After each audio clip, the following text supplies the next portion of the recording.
안녕하세요.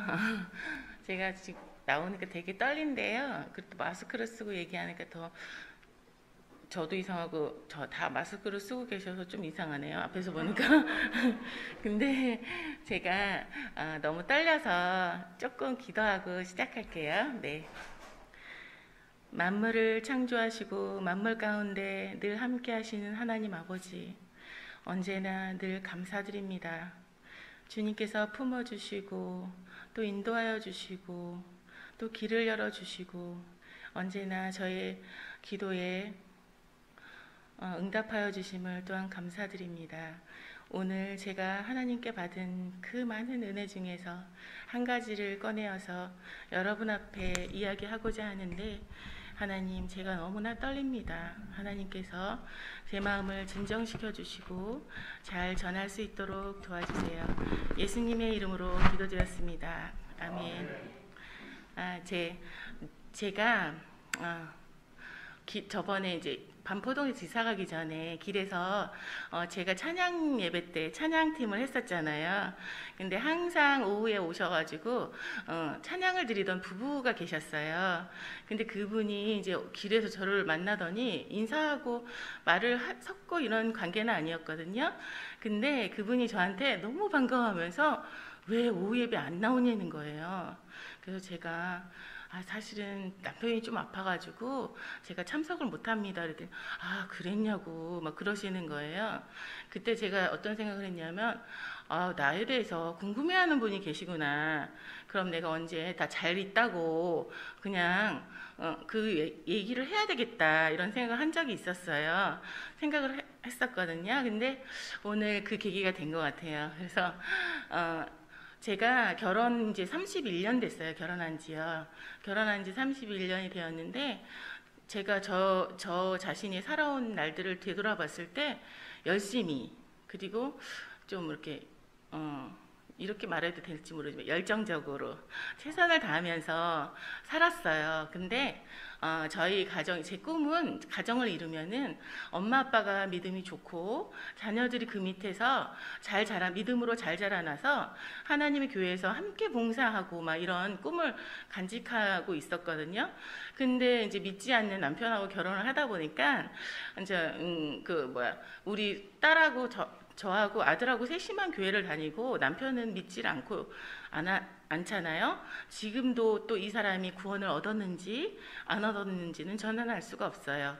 근데 제가 끊임없이 남편에게 복음을 전하고 또 그것을 또 하나님을 증거하기 위해서 또 수많은 노력도 많이 했어요. 정말 남편은 어떻게 생각할지 모르지만 믿는 사람으로서 본을 보이기 위해서 정말 물신양면으로 노력했거든요. 저는. 근데 전도가 안 되더라고요. 그리고 또 일단은 저희 남편은, 이거는 좀 말하기는 좀 그렇지만, 남편은 좋은 남편은 아니었어요. 그리고 좋은 아빠도 아니었어요. 그냥 효자였어요. 그런데 저희 가정은 그냥 그래도 그나마 평탄하게 이렇게 잘 지내는 평범한 가정이었죠. 그런데 제가 그렇게 전도를 하려고 노력을 하고 해도 안 되는데, 어느 날 이제 마음에서 이제 내려놨어요.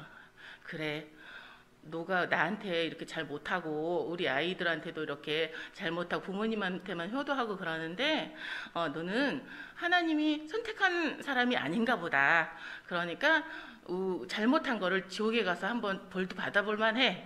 그런 생각을 하게 했어요. 정말로요. 그러면서 그냥 이제 뭐 교회 가자, 뭐 예배 드리자, 하나님이 얼마나 좋은지 막 이런 얘기도 그냥 삶 속에서는 느꼈겠지만 저는 전하지는 않았어요. 그런데 어느 날 남편이 저한테 그러는 거예요.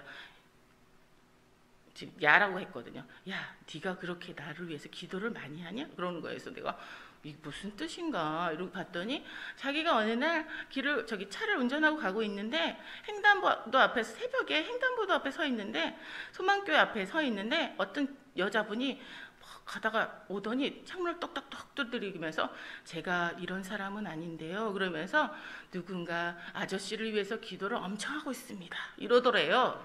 그래가지고 남편이 이런 경우는 없잖아요. 저도 그런 경우 없거든요. 그래서 기분이 좋았대요. 그래서 내가 그러면 기독교인 저밖에 없으니까 우리 아내가 그렇게 기도하나 보다 생각을 했대요.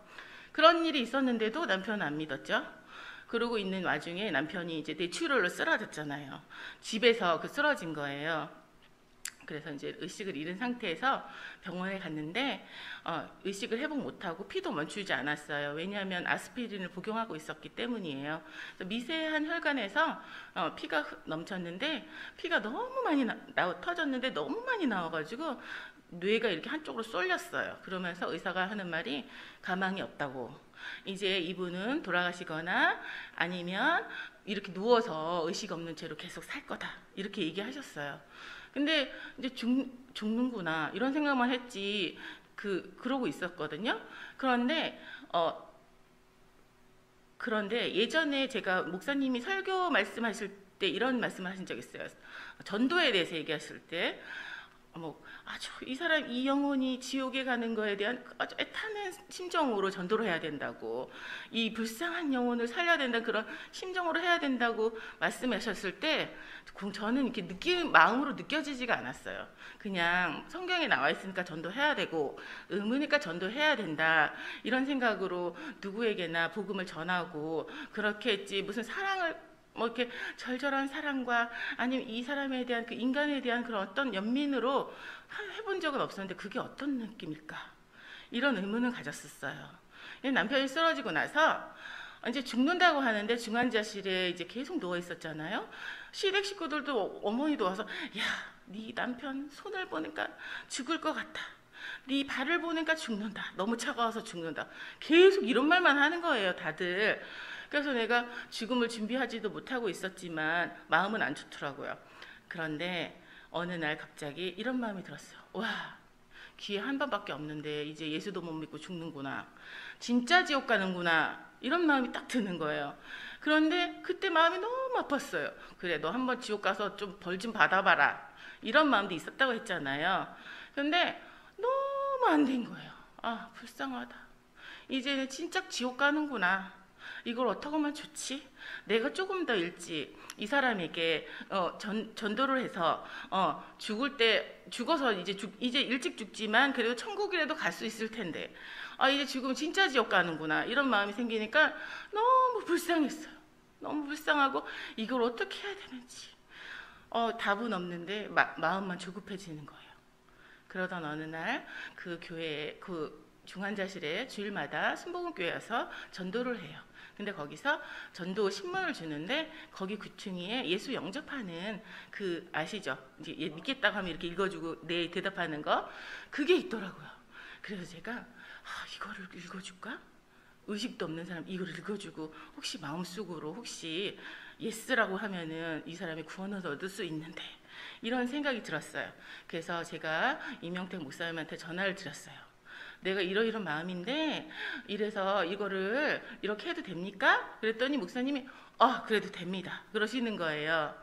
그래서 제가 남편이 쓰러져 있을 때 그 귀에 대대고 주 예수를 믿으라. 그리하면 너와 내 집이 구원을 얻을 것이다. 이걸 하고 하나님이 세상을 이처럼 사랑하사 독생자를 주셨으니 누구든지 너를 믿는 자마다 영생을 얻게 되리라. 이 말씀이 우리가 맨날 들었던 말씀이잖아요. 그것밖에 생각이 안 나더라고요.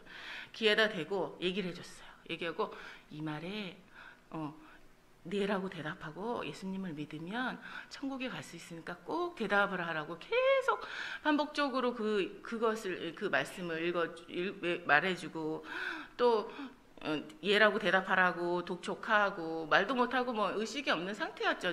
눈빛도 달랐었거든요. 그러고 있는데 이제는 의사 선생님이 그러는 거예요. 이제 더 이상 치료를 불가능하니까 이 관을 뽑고 이제 일반 병실로 내려갔다 퇴원을 하셔야 됩니다. 그러는 거예요. 그래서 제가 선생님한테 그랬어요. 네, 이제 수술도 못하고 또 못할 수 없는, 해보려고 해도 할 수 없는데 관이라도 좀 며칠 더 하고서 치료할 수 있게 굳은 피를 빼게 해달라고 그랬어요. 그랬더니 그럼 위험을 무릅쓰고 그렇게 며칠만 더 해보겠습니다. 그러시는 거예요. 그래서 그렇게 했어요. 치료를 하고 나서 남편은 기적적으로 의식이 돌아왔어요.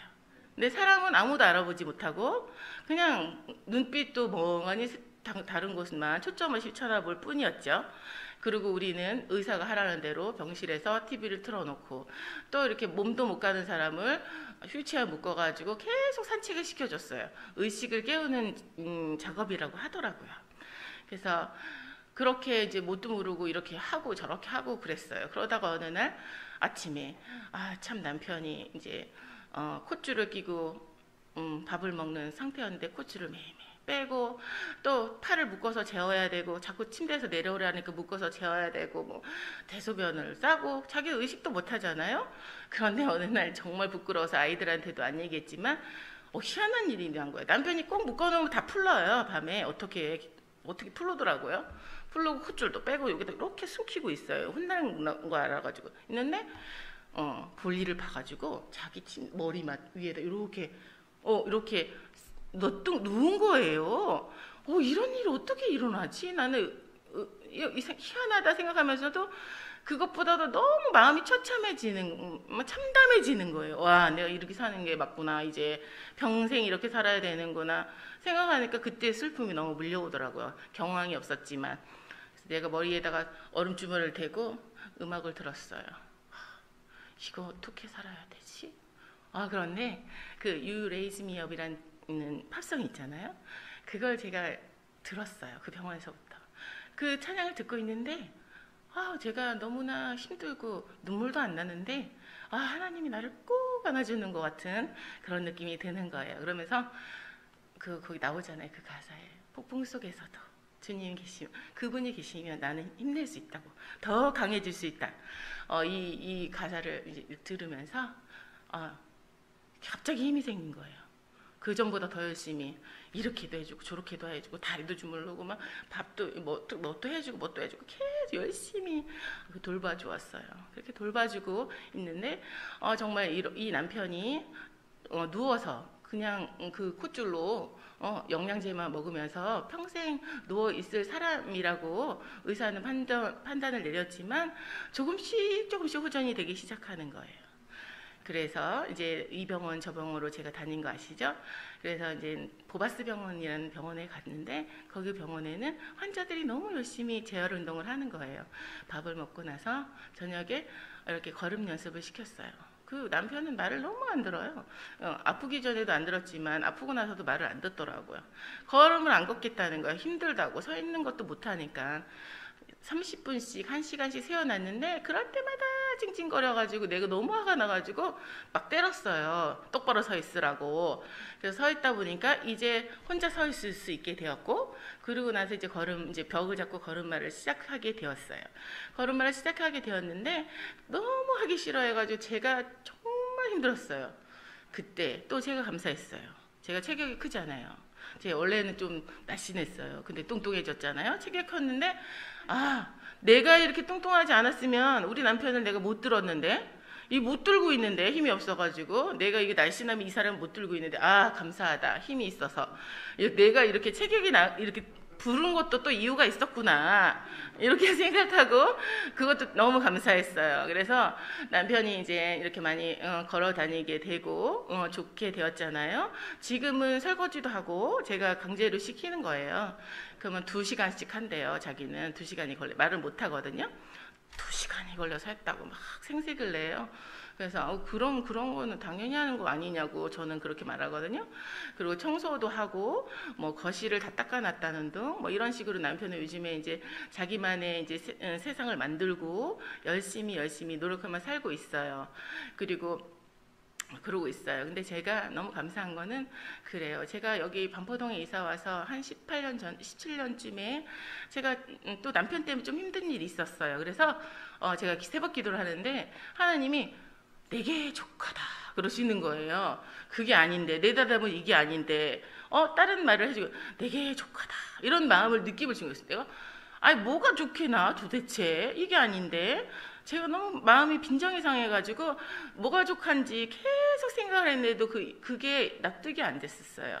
그런데 제가 이제 남편이 쓰러지고 많은 일들을 겪으면서 하나님이 내게 족하다 한 것을 알게 되었어요. 잠깐만요.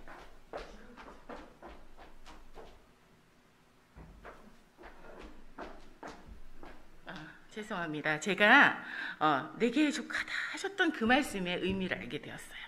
그게 이제 그러니까 몇 년이에요 벌써? 한 10몇 년이 10년이 훨씬 늦게 흐른 다음에 지금인 거죠. 뭐였냐면 어느 날 성경을 읽는데 이 말씀이 있는 거예요. 내게 이르시기를 내 은혜가 내게 족하도다. 이는 내 능력이 약한 데서 온전하여짐이라 하신지라. 이러므로 도리어 크게 기뻐함으로 나의 여러 약한 것들에 대하여 자랑하리니 이는 그리스도의 능력으로 내게 머물게 하려 함이라. 이 말씀이 이제 해답이 된 거예요. 아, 이래서 내게 족하다 그러셨구나.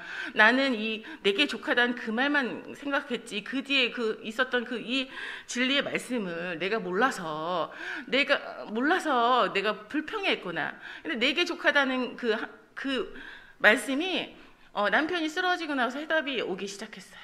제가 21년 동안 살다가 이사를 가야 되는데 제가 부동산 계약을 해본 적이 한 번도 없어요. 그리고 또 뭐 이사도 자주 안 해봤고 또 내가 어떻게 하고 이렇게 하고 저렇게 하는 거 못했어요. 그래서 제가 이사 가게 됐는데 제가 너무 얼마나 그게 힘들었으면 김 집사님을 붙들고 울었어요. 길에서. 하여튼 그런 일도 있었고요. 또 우리 소담이가 결혼을 했잖아요. 그것도 하나님의 정말 은혜였어요. 하나님이 크신 은혜인데 제가 결혼을 시킬 수 있는 그런 상황이 아니었잖아요. 그런데 이게 아닌데. 그런데 제가 이제 은혜롭게 결혼을 시키게 되었잖아요. 그것도 하나님의 크신 진짜 사랑과 은혜로 또 제가 이사를 그렇게 무서워하는 이사도 또 해봤는데 해볼만 하더라고요. 이제는 이사하는 것도 해볼만 하더라고요. 그리고 제가 우리 집에서는 제가 이렇게 화장실을 다 개조해서 남편이 편리하게 쓸 수 있게 다 이렇게 바꿔놨었거든요. 근데 이제 새로 이제 전세로 가는 집이었어요. 가게 됐는데 이걸 화장실이 욕조가 있어가지고 너무 위험한 거예요. 저가 있을 땐 괜찮은데 없을 때는 남편이 혹시 잘못 쓰러지면 이제 큰일 나잖아요.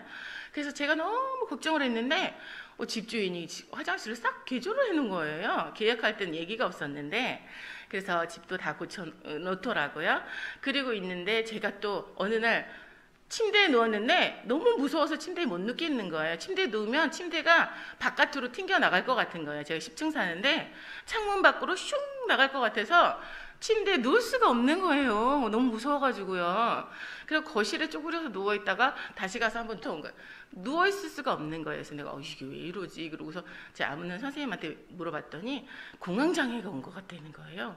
그래서 내가 그런 증세가 없었는데 그랬어요. 그래서 제가 공황장애인 것 같다고 그렇게 얘기를 하는 거예요. 근데 의사는 아니었어요, 그분은. 근데 이제 그런 일리가 있는 것 같았어요. 근데 어느 날 제가 큰 결심을 하고 침대에 누웠어요. 너무너무 무서웠어요. 그렇지만 안 일어났어요. 그래, 튕겨 나가보려면 나가봐라. 내가 같이 나가지. 그런 마음으로 누워있었는데 그러고 나서 좀 가라앉았는데 그들에서 가라앉은 건 아니었고 제가 직장을 구하게 된 거예요. 어느 날 저한테 자기는 어린이집에 다시 오지 않겠냐고 전화를 받았어요. 그러고 나서 남편 때문에 직장을 도저히 나갈 수 없는 상황이라 생각했는데 남편이 너무 좋아하는 거예요. 직장을 나가래요. 왜냐하면 하루 종일 저하고 있으면 혼나기만 하잖아요. 맨날 저한테 혼나니까 남편이 좀 그게 싫었던 것 같아요, 생각에. 그리고 또 우리 남편은 돈을 너무 좋아해가지고 현금을 좋아하거든요. 근데 돈을 벌면은 일단은 좋잖아요. 돈 벌어오는 게 좋잖아요. 그러니까 괜찮대요. 나가래요. 이러는 거예요. 오케이 오케이 이러면서 나가래요. 그래서 나갔어요. 근데 제가 너무 즐거워진 거예요.